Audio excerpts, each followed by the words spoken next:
السلام علیکم ورحمۃ اللہ وبرکاتہ۔ الحمد للہ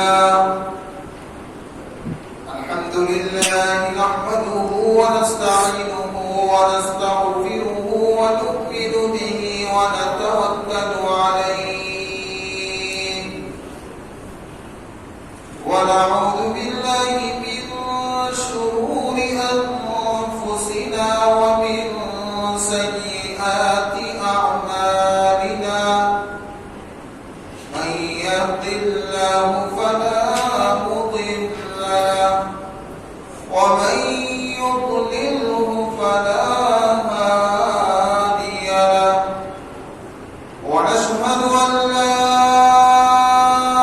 إله إلا الله وحده لا شريك له ونشهد أن سيدنا وشفيعنا وحبيبنا ومولانا محمد وعلى آله وأصحابه أجمعين. أما بعد، قال الله تبارك وتعالى في كلامه المجيد والفرقان الحميد. أعوذ بالله من الشيطان الرجيم. بسم الله الرحمن الرحيم. واضرب لهم مثلا رجلين جعلنا لأحدهما جنتين من أعناب وحففناهما بنخل وجعلنا بينهما زرعا كلتا الجنتين آتت أكلها ولم تظلم منه شيئا وفجرنا خلالهما نهرا. صدق الله المولانا العظيم وصدق رسوله النبي الكريم ونحن على ذلك لمن الشاهدين والشاكرين والحمد لله رب العالمين. اللہ رب العزت نے ہم سبوں کو اس دنیا میں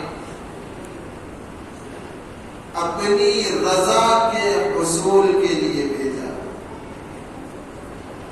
اللہ تعالی نے اس دنیا کی زندگانی میں انسان کے آس پاس اس کے قرب جوار میں ایسا ماحول اور ایسے حالات بنا دیے ہیں بطور امتحان اور آزمائش کی کہ اس ماحول اور اس امتحان میں کامیابی کے لیے اخلاص کا ہونا شرط ہے. دل میں خلوص ہوگا، للہیت ہوگی، خشیت الہی ہوگی تو بندہ ہر ماحول میں اللہ کی رضا کو سامنے رکھے گا، اپنی ذلت کو بھی برداشت کرے گا، اس میں بھی ڈگمگائے گا نہیں، اور عزت کے نقشے میں رہ کر، سربلندی کے نقشے میں رہ کر، کامیابی کے نقشے میں رہ کر، عہدے اور منصب پر رہتے ہوئے بھی وہ اللہ کے احکامات کو اور اللہ کی رضا کے حصول کو بڑی آسانی کے ساتھ حاصل کر لیں. قرآن مجید میں اللہ تعالیٰ نے جو آیتیں آپ کے سامنے ابھی تلاوت کی گئی، سورہ کہف کی 15واں پارہ 17واں رکوع، اس میں اللہ تعالیٰ نے مثال دی. وَاضْرِبْ لَهُم مَّثَلًا رَّجُلَيْنِ جَعَلْنَا لِأَحَدِهِمَا جَنَّتَيْنِ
ٹھہراؤ اللہ نے کیا کھجور کے درخت کے ذریعے.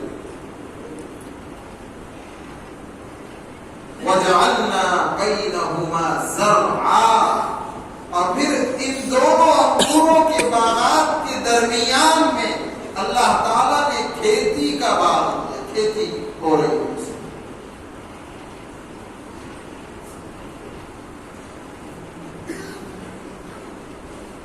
اور پھر فرماتے ہیں کہ پھر کھیتی, اس کے ساتھ انگور کے باغات اور کھجور کے درختوں کی باؤنڈری, انہی کے بیچ میں ہم نے ایک نہر جاری کر دی. کس کو دیا؟ نافرمان کو, جو اللہ کی ذات سے غافل ہے, آخرت سے غافل ہے. كلتا الجنتين آتت أكلها ولم تظلم منه شيئا وفجرنا خلالهما نهرا. یہ دونوں باغات وہ ہیں کہ جو برابر موسم میں اپنے پھل کو لے کر آتے ہیں. اللہ مثال دے رہے ہیں, بعض مرتبہ باغات میں بعض موسم میں پھل کم آتے ہیں, کسی درخت پر نہیں اگتا, لیکن اللہ فرماتے ہیں کہ ہم نے ایسے باغات دیے کہ جو برابر 100% اپنی پیداوار پیدا کر رہے ہیں. وَلَمْ تَظْلِمْ مِنْهُ شَيْئًا, کوئی کمی نہیں, کچھ ظلم نہیں. وَفَجَّرْنَا خِلَالَهُمَا نَهَرًا, اور انگور کے دونوں باغات کے درمیان میں ہم نے نہر کو بہا دیا. وَكَانَ لَهُ تَبَرٌّ فَقَالَ لِصَاحِبِهِ وَهُوَ يُحَاوِرُهُ أَنَا أَكْثَرُ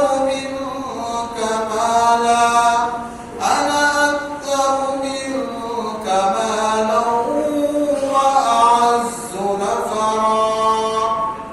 اب ان دو شخصوں میں سے جس کو اللہ نے دیا ہے وہ نافرمان ہے, دوسرا شخص جس کو کچھ نہیں ملا وہ ایمان والا ہے, فرما بردار ہے, ظاہری مال و منصب کے اعتبار سے اس نافرمان سے کم ہے. جب یہ ایمان والا اپنے دوستوں کے پاس جاتا ہے جس کو سب کچھ دیا گیا, فقال لصاحبه, تو نافرمان اپنے دوستوں سے کہتا ہے, وهو يحاوره, اور اس سے بات کر رہا ہے, انا اکثر منک مالا, کہ میں تجھ سے مال میں بہت بڑا ہوں. وَأَعَزُّ نَفَرًا, اور عزت و آبرو والے لوگ میرے پاس جمع ہیں. انسان حریص ہے, انه كان حریصا, حریص, جب تک کہ اس کے دل میں اللہ کی محبت, اللہ کی خشیت, اللہ کا تعلق نہیں آئے گا, وہ مخلوق کی طرف جائے گا. اور جس دن وہ مل جائیں گی تو وہ دنیا کے اسباب کو اپناتے ہوئے مخلوق کے پاس تو جائے گا, لیکن نظر خالق پر رکھے. بہت گہری باتوں میں نکل گئے. اللہ بے نیاز, سب کچھ کرنے والے اللہ, سب کچھ کرنے والے. کیسے اللہ؟ قرآن مجید میں سورہ طٰہٰ میں اللہ فرماتے ہیں, قال لا تخافا إنني معكما نسمع ونرى. اسمع وأرى, کہ حضرت موسیٰ علیہ السلام اور ان کے بھائی حضرت ہارون کو حکم ہو رہا کہ فرعون کے پاس جاؤ. فَقُولَا لَهُ قَوْلًا لَيِّنًا لَعَلَّهُ يَتَذَكَّرُ أَوْ يَخْشَىٰ, اور تم فرعون کے پاس جا کر اس سے نرمی سے گفتگو کرنا, شاید کہ وہ تمہاری نصیحت کو سن لے اور اللہ کا ڈر اس کے دل میں آئے. قال ربنا اننا نخاف ان يفرط علينا او ان يطغى. حضرت موسیٰ علیہ السلام نے فرمایا, حضرت ہارون نے کہا, اللہ ہم اس کے پاس جا رہے ہیں لیکن اس کا ظاہر جاہ و جلال, اس کی سلطنت, اس کی بادشاہ, اس کے سپاہی, ہمیں خوف اور ڈر محسوس ہوتا ہے. ہم جائیں گے آپ کا حکم پورا. اب اللہ کیسے ہے, آپ غور کیجیے کہ آگ کے درمیان میں اپنے سپاہی نبیوں کو اتارا جا رہا ہے, تلواروں کے سائے میں نبی کو بھیجا جا رہا ہے, گہری کھائی میں نبی کو بھیجا جا رہا ہے کہ جاؤ دین کی دعوت دو. تو جب انہوں نے اپنا باطن اللہ کے سامنے پیش کیا تو اللہ نے کیا جواب دیا؟ قال لا تخافا اننی معکما اسمع وارى. ہم نے کہا کہ اے موسیٰ اور ہارون, تم گھبراؤ نہیں, ڈرو نہیں. جب تم وہاں جاؤ گے اس آگ کے درمیان میں, اس گہری کھائی کے نیچے اور دشمنوں کے آس پاس تلواروں کے سائے میں, تو یاد رکھنا تم تنہا نہیں ہوں گے, ہم تمہارے ساتھ ہوں گے اور ہم تمہاری باتوں کو سنیں گے بھی اور ہم تمہیں بغور دیکھیں گے بھی. یعنی اللہ نے یہ کہہ دیا کہ دشمن کے نرغے میں اگر تم ہو, تمہاری نیت صاف ہو, تم حق کی آواز لے کر جاؤ گے, تمہاری حفاظت کرنے والے ہیں. وَهُوَ مَعَكُمْ أَيْنَمَا كُنتُمْ وَاللَّهُ بِمَا تَعْمَلُونَ بَصِيرٌ. اور اللہ تمہارے ساتھ ہے تم جہاں کہیں ہو, اور بے شک اللہ تمہیں دیکھتا ہے جو تم کچھ کرتے ہو, چاہے رات کے اندھیرے میں ہو, دن کے اجالے میں ہو, چاہے کالی رات میں کالے پہاڑ کے اوپر تم ہو, لیکن اللہ تمہیں وہاں بھی دیکھتا ہے. تمہارے دل کے اندر اٹھنے والی آرزوؤں کو, تمناؤں کو, احساسات کو بھی اللہ جانتا ہے اور سنتا ہے. تمہارا اللہ ایسی طاقت اور قدرت والا ہے. اب جس شخص کو اللہ نے مال دولت دیا, عزت آبرو کے لوگ اس کے پاس آ رہے ہیں, اس نے ایک ایمان والے کو اپنے مال کا حوالہ دے کر یہ کہنا چاہا, انا اکثر منک مالا واعز نفرا, کہ میں تجھ سے مال میں بھی بڑا ہوں اور میرے پاس عزت اور آبرو والے لوگ جمع رہتے ہیں. جو حریص ہے وہ مالداروں کے پیچھے جمع رہتا ہے. لیکن اس حرص کو ختم کرنے کے لیے صاحب دل متقی لوگوں کی صحبت اختیار کرنا پڑے گا, تو بیماری ختم ہو جائے, باطن کی بیماری. تو اس نے مال اور دولت کو, عزت اور آبرو کو کامیابی سمجھ لیا, اس لیے یہ بات اس نے کہی. وَدَخَلَ جَنَّتَهُ وَهُوَ ظَالِمٌ لِنَفْسِهِ قَالَ مَا أَظُنُّ أَن تَبِيدَ هَٰذِهِ أَبَدًا. اور نافرمان شخص جب اپنے باغ میں داخل ہوتا ہے تو یہ خیال کرتا ہے کہ میرا یہ باغ کبھی خراب نہیں ہوگا. وَمَا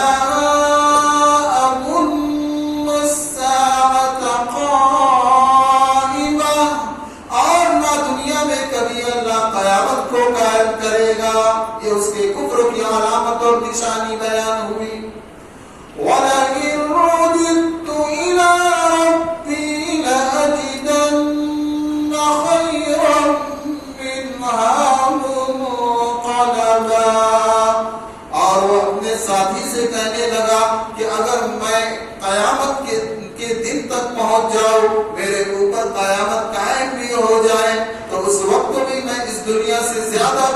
رہوں گا، اس لیے کہ دنیا کی حقیقت آخرت کے مقابلے میں کچھ نہیں۔ تو میں آج اس نافرمانی کے نقشے میں رہ کر اپنے آپ کو حق پر تصور کرتا ہوں تو مجھ کو یہ معلوم ہوتا ہے کہ قیامت قائم ہونے کے بعد میرے اوپر زیادہ انعام و اکرام ہوگا۔ یہ اس شخص کی مثال تھی جو دنیا کو اصل و سمجھ کر، مال و دولت کو اصل و سمجھ کر اسی کو کامیابی اپنے دل میں خیال کر رہا، حالانکہ اللہ فرماتے ہیں یا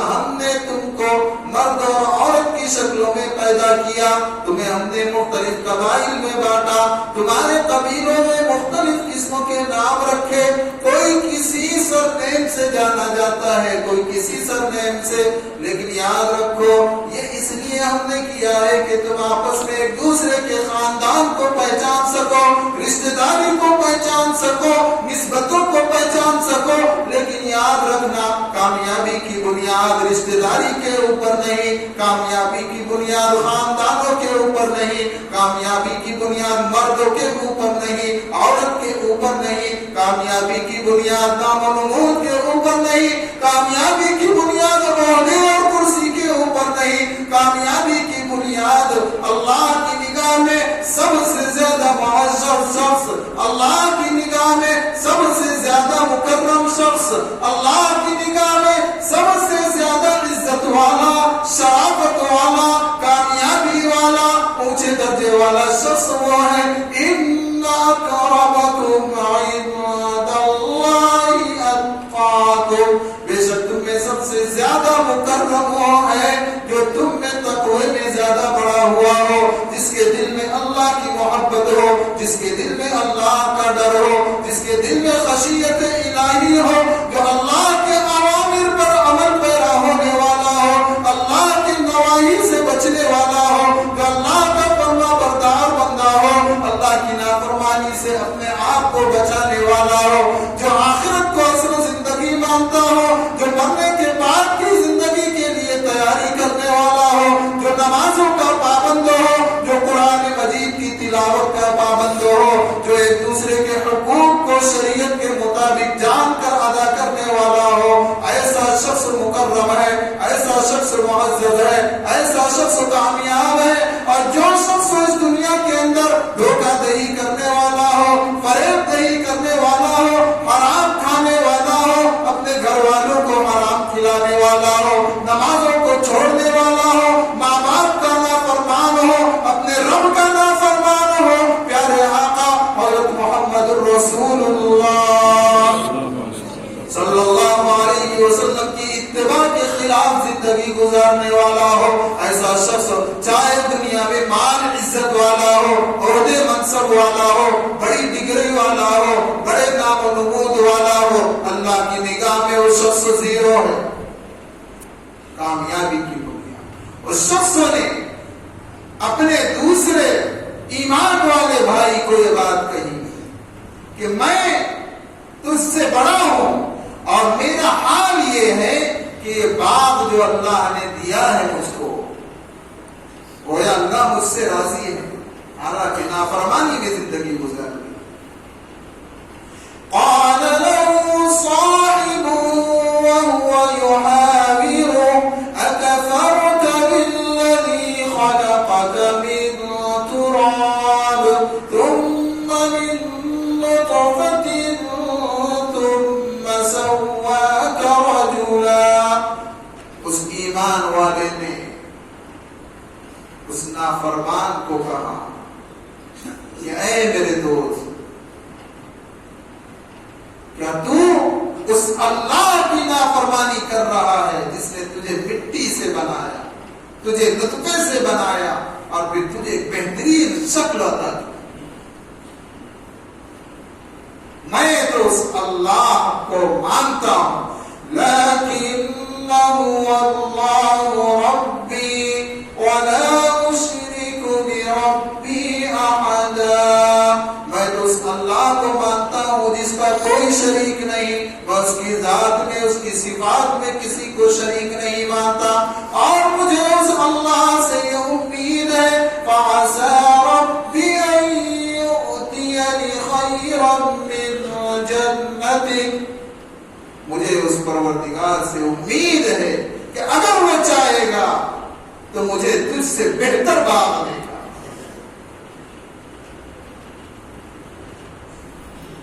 اور وہ اللہ اگر چاہے گا تو تیری سرکشی اور نافرمانی کی بنیاد پر تجھ سے تیرا باغ چھین لے گا، ہوا کا جھونکا آئے گا جو تیرے اس باغ کو ختم کر دے گا، تیری کھیتی چھتریوں کی طرح الٹی پڑ جائے۔ اور جب اس کے ساتھ یہ ہوا تو پھر وہ کہنے لگا کاش هنالك الولاية لله الحق، اے کاش کہ میں اس پروردگار کی ذات میں کسی کو شریک نہیں مانتا۔ مومن کا اگر نقصان بھی ہوتا ہے اور اس پر وہ صبر کر لیتا ہے تو وہ نقصان اس کے لیے رحمت بن جاتا ہے کہ اس کے صبر کا بدلہ اللہ اسے دے۔ تو بس میرے بھائیوں، اس پورے رکوع کا نچوڑ خلاصہ یہ ہے کہ ہم نے اس دنیا کے ظاہری زیب و زینت کو دیکھ کر یہ سمجھ لیا کہ یہی کامیابی ہے اس نافرمان کی طرح، اور اللہ کو کیسے ہے؟ اللہ دینے پر بھی قادر، لینے پر بھی قادر۔ اللہ کی نگاہ میں اگر دنیا کی کوئی قدر و قیمت ایک مچھر کے پر کے برابر بھی ہوتی تو میرا اللہ کسی نافرمان کو ایک قطرہ پانی نہ پلاتا، لیکن اللہ نے جانوروں کو بھی، درندوں کو بھی، پرندوں کو بھی، ساری مخلوق کو اللہ کھلا رہے ہیں۔ حضرت سلیمان علیہ السلام جن کو اللہ نے ہواؤں پر حکومت دی، آگ پر حکومت دی، سمندروں پر حکومت دی، انسانوں پر حکومت دی، جناتوں پر حکومت دی، اللہ سے کہا اللہ تو نے اتنی نعمتیں دی ہے، میرا دل چاہتا ہے ایک مرتبہ تیری مخلوق کو دعوت کروں۔ اللہ نے کہا وہ سب تمہارے بس کا نہیں، سلیمان تمہارے بس کا نہیں۔ کہا اللہ میرا دل چاہتا ہے۔ کہا ٹھیک ہے تیاری کرو۔ کئی مہینوں تک تیاری میں جنات بھی جڑ گئے، انسان بھی جڑ گئے۔ ہواؤں کو حکم ہوا کہ کھانا تیار ہو رہا، اس پر چلتے رہو تاکہ خراب نہ ہو۔ جب کئی مہینوں کے بعد میں حضرت سلیمان علیہ السلام کو یہ لگا کہ ہاں اب میں دعوت کھلا سکتا ہوں، تو کہا کہ اے اللہ تیاری ہو گئی۔ اللہ نے بھی چھوڑ دیا۔ کہا کس سے شروع کرو گے، خشکی سے یا بر سے، سمندر سے یا زمین سے؟ کہا پہلے سمندر کو بلاتا ہوں، سمندر کی مخلوق۔ ٹھیک، ایک مچھلی آئی، اس نے منہ کھولا، حضرت سلیمان علیہ السلام کا حکم ہوا، اونڈیلا گیا، جو کئی مہینوں تک پکا تھا وہ پورا کھا گئی اور منہ کھول کر کھڑی ہے۔ تو کہا ایک اور لقمہ، ابھی تو خالی ہے، آدھا ہی ہوا۔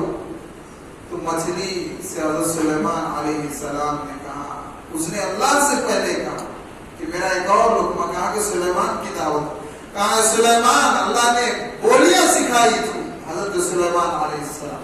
کہا سلیمان، اس ذات پاک کی قسم جس نے مجھ کو پیدا کیا ہے، میرا اللہ روزانہ مجھے ایسے 2 لقمے کھلاتا ہے، تو نے دعوت دے کر ایک لقمے کا نقصان کر دیا۔ اس کے جیسی کتنی مچھلیاں ہوں گی ویسے۔ تو اللہ ایسی طاقت و قدرت والے، ہم نے ایک بنگلہ بنا لیا، کچھ روپیے جمع ہو گئے، نمازیں چھوٹ، اور سمجھ رہے کہ ہم بہت کامیاب ہیں۔ اللہ فرمائے ولا تمش في الأرض مرحا إنك لن تخرق الأرض ولن تبلغ الجبال طولا. اور اے میرے بندے سن لے کہ تو زمین میں اکڑ کر مت چل. تو کچھ اکڑ کر چلنے سے میری بنائی ہوئی زمین کو پھاڑ نہیں سکتا. اور اکڑ کر اور اونچائی کے ساتھ قدم بڑھا کر تو میرے بنائے ہوئے میرے پیدا کیے ہوئے اونچے پہاڑوں سے بلند نہیں ہو سکتا. تو اپنی حیثیت کو پہچان. ہاں اگر تو تقوی کی زندگی گزارے گا تو یہ مال و دولت تیرے لیے رحمت ہے. ورنہ اس مال و دولت کے نقشے میں اگر تو میری نافرمانی کرے گا تو یہ تیرے لیے جہنم میں جانے کا ذریعہ بن جائے گا. اس لیے مال والوں کو حکم ہے کہ اللہ کی طرف زیادہ جاؤ. آخری بات کہہ کر اپنی بات ختم کرتا ہوں. حضرت علی کرم اللہ وجہہ یہ وہ صحابی رسول ہیں کہ زندگی میں کبھی زکوٰۃ فرض نہیں ہوئی اور صحابہ کرام میں سب سے پہلے اور سب سے جلدی ان کا حساب ہو جائے نمٹا دے. اس لیے اللہ نے اگر دیا ہے تو سب سے پہلے اللہ کا حق ادا کرو کہ میرا مال وبال نہ بن جائے. نمازوں کی پابندی میرا مال مجھے نافرمانی میں نہ لگا دے. تو اللہ والوں کی صحبت اختیار کرو. دینی ماحول میں آؤ. اللہ کے در پر جھکو. اپنے اعمال کو سدھارو اور اس کے بعد اللہ سے مانگو بھی کہ اللہ مجھے تو ہی توفیق دے کہ تیری راہ میں میں خرچ کروں. اس لیے کہ دنیا میں جو بھی آیا ہے خالی ہاتھ گیا. ہواؤں پر حکومت کی. حضرت سلیمان علیہ السلام دنیا سے گئے خالی ہاتھ گئے. ساتھ ان کے وہی آئے جو ان کے اعمال صالحات تھے.